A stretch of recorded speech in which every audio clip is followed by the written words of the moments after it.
Oh, hai, assalamualaikum warahmatullahi wabarakatuh. Perkenalkan, nama saya Muhammad Yuwan Aditya Ridwan. Teman-teman boleh panggil saya Yuwan. Saya dari D3 Teknik Informatika Politeknik Negeri Bandung angkatan 2015. Dan di sini saya akan menjawab pertanyaan teman-teman yang sudah dikirimkan di grup Angkaca. Saya akan membacakan pertanyaan wajib dari Angkaca dulu ya. Oke, pertanyaan nomor satu. Bagaimana cara menentukan jurusan yang cocok? Menurut saya sih, pertama teman-teman cari passion. Passion teman-teman itu di mana gitu kan?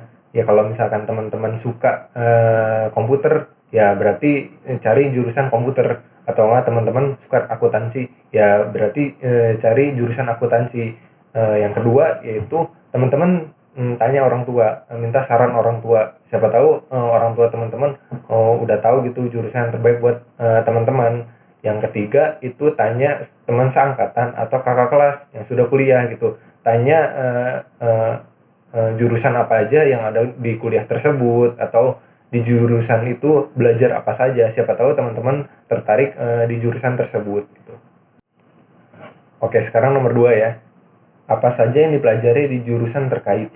Ya, di jurusan teknik informatika sendiri itu belajar bahasa pemrograman seperti bahasa C#, HTML, CSS, C, C++ gitu. Dan rata-rata itu kita belajarnya ya bahasa pemrograman gitu. Dan kita juga belajar matematikanya dari mulai algoritma, terus probabilitas,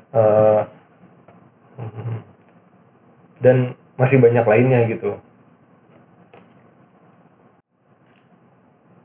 Oke, sekarang nomor 3, suasana perkuliahan dan pergaulan di kampus. Untuk di Politeknik sendiri sih alhamdulillah enak ya.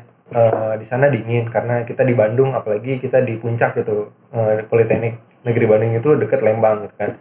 Dan pergaulannya juga alhamdulillah di Politeknik Negeri Bandung tersendiri itu juga di daerah-daerah akademik, seperti di Polban itu dekat dengan Politeknik Pos Indonesia, dekat dengan UPI, dekat dengan STPB. Jadi rata-rata itu lingkungan itu mahasiswa gitu, perantau-perantau dari luar juga banyak gitu, dari luar Bandung khususnya gitu.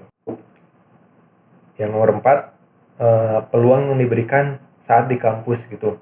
Kalau peluang, maksudnya peluang beasiswa. Kalau beasiswa itu banyak di Polban. Teman-teman bisa cek di website Polban, www.polban.ac.id. Di situ ada list-list beberapa beasiswa yang Polban berikan gitu. Oke, sekarang nomor 5, lulusan dari jurusan tersebut bisa kerja di mana aja. Lulusan dari Politeknik Negeri Bandung khususnya teknik informatika, ya khususnya saya sekarang analis programming di PT Fujitsu Indonesia gitu. Atau teman-teman bisa masuk ke Bukalapak, Tokopedia, atau Dana, OVO, Shopee gitu kan. Dan rata-rata e-commerce gitu kan, itu kan terkait IT. Atau Gojek atau Grab gitu kan. Gojek, Grab ini sendiri bukan sebagai driver ya, sebagai programming juga. Dan rata-rata juga di Bandung juga banyak software house yang berkaitan dengan IT gitu. Oke, pertanyaan nomor 1. Saran dong Kak, judul skripsi yang mudah dengan kemampuan cuma HTML dan C++ saja. Menurut saya itu udah cukup ya untuk membuat suatu aplikasi atau apapun itu. Ya saran saya sih teman-teman bisa buat game gitu kan, dengan tema apapun gitu kan. Kalau bisa gamenya itu yang membawa jangan game hanya game saja gitu. Game yang membawa, misalkan contoh gamifikasi. Kalau teman-teman nggak tahu gamifikasi, coba cek di Instagramnya Angkaca apa itu gamifikasi gitu kan. Saran saya itu bikin judul ada unsur-unsur gamenya, itu akan menarik. Seperti tugas akhir saya juga bikin game yang namanya gamifikasi buat suatu produk gitu. Oke.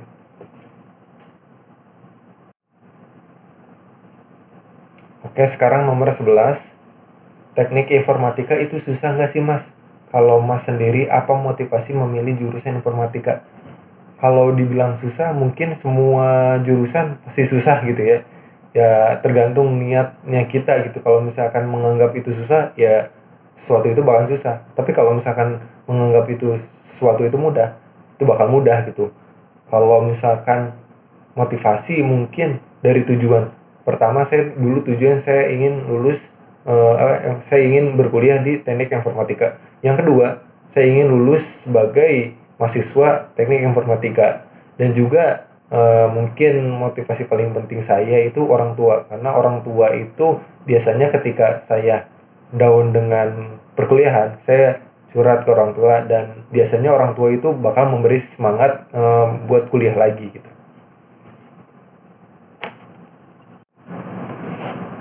Oke, sekarang nomor 12. Kak, selama ini kakak udah pernah buat apa aja? Ya karena mungkin saya dari software engineering atau teknik informatika, ya otomatis saya rata-rata membuatnya itu aplikasi gitu. Dan aplikasi itu rata-rata saya membuatnya game gitu, dari mulai tingkat 1 sampai tingkat akhir gitu. Tingkat 1 saya sudah membuat game ular tangga. Tingkat 2 saya membuat game Ludo. Tingkat 3 saya membuat duplikasi GoFood. Tingkat 4 saya membuat aplikasi e-commerce seperti Bukalapak gitu. Dan tingkat akhir, tingkat 5 dan tingkat 6 saya itu atau skripsi, saya itu bikin game namanya Karaos. Karaos ini game gamifikasi buat produk namanya produk distro C59, game klasik kayak game klasik yang di Play Store gitu.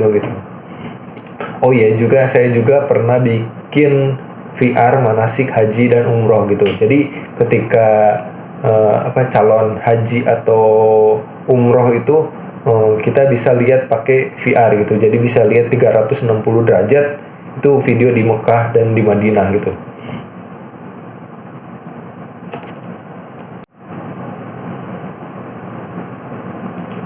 Oke, sekarang nomor 13. Caranya biar konsisten belajar ngoding itu gimana sih, Kak? Konsisten menurut saya ada dua ya. Yang pertama, teman-teman di sini punya tujuan. Kenapa teman-teman belajar bahasa pemrograman tersebut gitu kan. Yang kedua, itu teman-teman harus senang. Karena apa? Kadang pasti belajar pemrograman itu pasti ada lika-likunya. Kalau misalkan teman-teman menjalani itu dengan senang, teman-teman bakal ngulik lagi gitu. Oke, sekarang nomor 14. Mau tips and triknya bisa survive di teknik informatika dong, Kak, gitu. Menurut saya sih itu punya banyak teman gitu kan. Perbanyak teman gitu, karena apa? Biasanya kalau misalkan banyak teman tuh kita biasanya rata-rata tuh teman tuh ada yang memberikan energi positif gitu. Ketika kita di lingkungan kuliahnya itu punya energi positif, ya kita kuliah juga jadi nyaman gitu kan, kita juga jadi enak gitu kuliahnya juga, dan juga jadi semangat gitu. Oke, sekarang nomor 15. Apa sih yang membedakan TI D3 atau S1? Mungkin perbedaannya itu D3 dengan D4 atau D4 dengan S1. D4 dengan S1 itu D4 itu kita karena dari Politeknik 60% praktek, 40% teori. Beda dengan S1. S1 itu 40% praktek, 60% teori. Tapi bedanya D3 sama D4 itu menurut saya, D3 itu dituntut karena kuliahnya cuma 3 tahun gitu. Kita harus istilahnya jago ngoding gitu kan. Kita biasanya dikasih bahasa pemrograman dari semester 1 gitu. Kalau misalkan D4 itu mungkin semester 2 atau semester 3 gitu. Karena D4 sendiri itu dituntut untuk paham mengenai analisa gitu. Oke, sekarang nomor 16. Bidang yang kakak tekuni dalam pekerjaan saat ini apa, Kak? Untuk saat ini kan saya analis programmer di Fujitsu Indonesia. Saya itu ditekuni dalam sisi programmer saya saya sekarang front end dan back end gitu. Saya juga menekuni bahasa pemrograman C# untuk backend sendiri saya pakai PostgreSQL atau Fujitsu FEP, Fujitsu Enterprise Postgre gitu.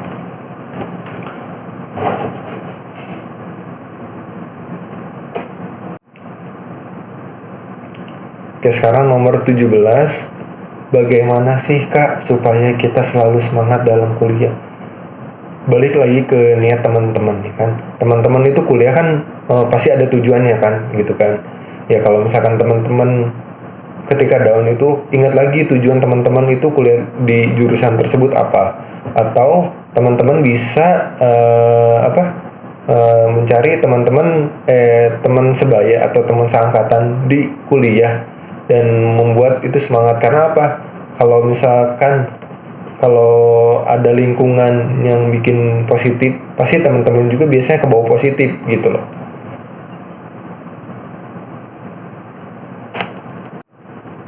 Oke, nomor 18. Suka dukanya kuliah di jurusan teknik informatika apa aja Kak? Banyak sukanya atau banyak dukanya?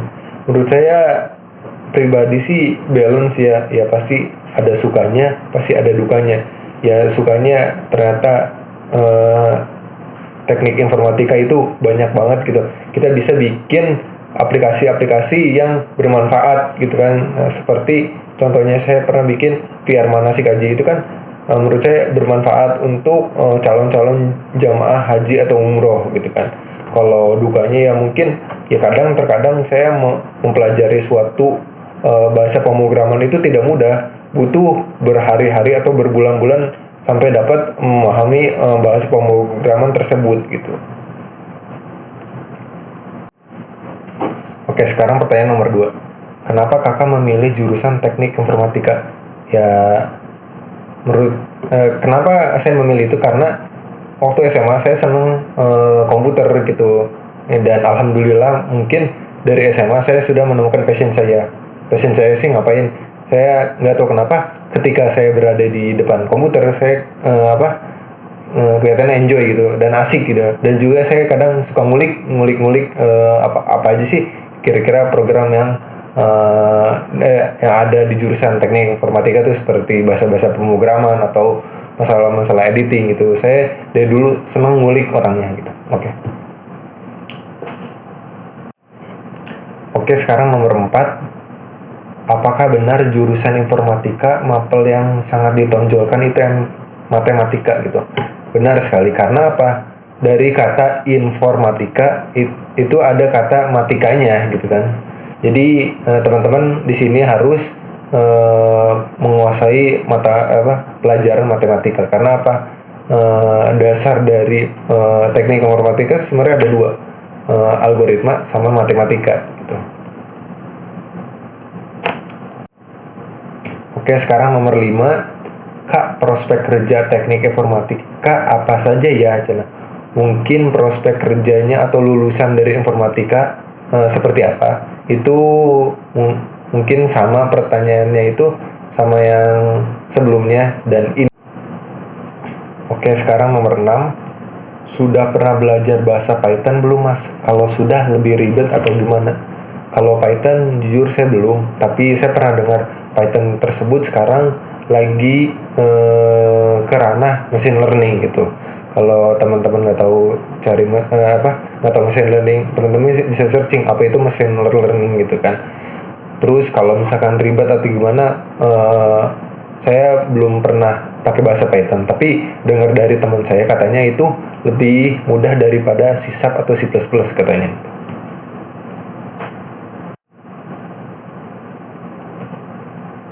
Oke, sekarang nomor 7. Jelasin dong Kak tentang teknik informatika. Teknik informatika itu kita belajar bahasa pemrograman gitu. Ya kita bikin suatu program dari bahasa pemrograman. Bahasa pemrograman sendiri itu ada banyak. Ada seperti yang saya sudah sebutkan kayak HTML, CSS, C#, Android sekarang kan banyak itu. Di teknik informatika itu ngapain ya? Kita bikin suatu program. Apa itu program ya? Seperti contohnya itu kalau teman-teman nggak tahu, di HP itu kan ada aplikasi, misalkan contoh aplikasi Gojek, aplikasi e-commerce seperti Bukalapak, Tokopedia. Nah, aplikasi tersebut itu siapa sih yang buat. Biasanya teman-teman dari orang-orang dari teknik informatika. Nah, di situ juga kita belajar bahasa pemrograman gitu, gimana caranya bikin suatu aplikasi dari nol sampai jadi gitu, sampai ngedeploy gitu. Oke.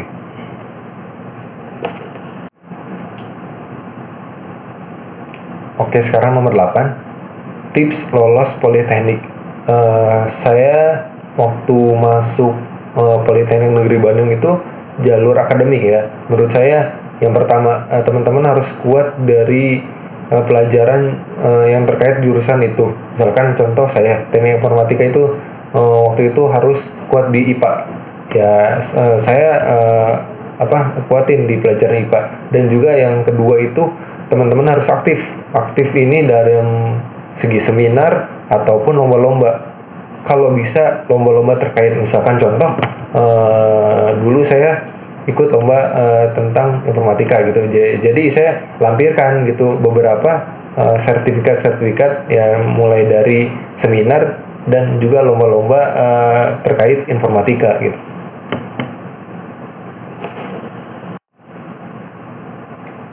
Oke, sekarang nomor 9. Alur pendaftaran politeknik gimana ya Kak gitu. Untuk saat ini saya kurang mengikuti ya, tapi teman-teman bisa cek di website resminya Polban, www.polban.ac.id.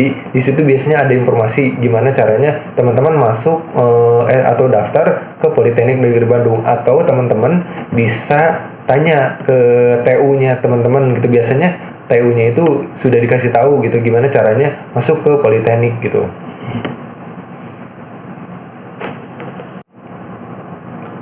Oke, nomor 3 ini mungkin pertanyaan ini sama kayak nomor 10 gitu. Nomor 3 saya bacain, belajar apa aja sih Kak selama di jurusan tersebut? Nomor 10, matkul teknik informatika apa saja Kak? Mungkin pertanyaan ini udah saya jawab yang video yang ini. Oke, ada pertanyaan bagus nih dari Alvia Aska gitu. Kak, kan bisa front end sama back end sekaligus. Itu mungkin nggak kalau misalkan ahli dua-duanya, atau harus pilih salah satu gitu. Sebenarnya tuh front end dan back end itu satu kesatuan dalam satu aplikasi ya kan. Front end ya bagian depannya, back end lebih ke bagian datanya. Kalau misalkan disuruh pilih salah satu, emang ada beberapa perusahaan yang menuntut pegawainya itu harus bisa keduanya.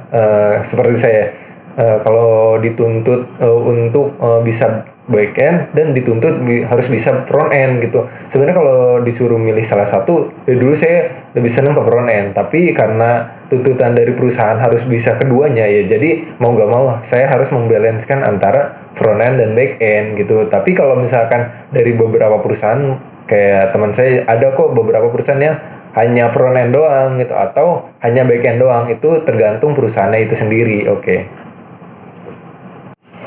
Oke, sekian dari saya. Saya sudah menjawab semua pertanyaan dari teman-teman yang di grup Angkaca gitu. Kalau misalkan ada kata-kata yang kurang berkenan atau sesuatu yang kurang jelas, mohon maaf dan bisa tanyakan pribadi ke saya langsung gitu. Saran saya sih teman-teman tetap lanjut kuliah gitu dimanapun teman-teman berada gitu kan, dan juga tetap harus balance antara dunia dan akhirat ya. Keduanya itu harus balance, jangan satu-satu di atas satu-satu di bawah gitu ya. Dan juga saya berterima kasih kepada seluruh tim Angkaca dan alhamdulillah jazakallah untuk semua tim Angkaca dan teman-teman. Sekian dari saya. Wassalamualaikum warahmatullahi wabarakatuh.